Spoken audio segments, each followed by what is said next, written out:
কোন মার্কা আছে? তারেক রহমানের কোন মার্কা আছে? বনানী থানা যুব দলের কোন মার্কা আছে? মিম ভাইয়ের কোন মার্কা আছে? রনি ভাইয়ের কোন মার্কা আছে? নজরুল ভাইয়ের কোন মার্কা আছে? কবির ভাইয়ের কোন মার্কা আছে? ফয়সাল ভাইয়ের কোন মার্কা আছে?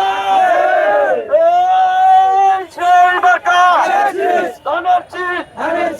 বনানী থানা যুব দল, বনানী থানা দৌড়ি থানা যুব দলের তারেক রহমানের সালাম নিন, তারেক রহমানের সালাম নিন, মিম ভাইয়ের সালাম নিন, রনি ভাইয়ের সালাম নিন, নজরুল ভাইয়ের সালাম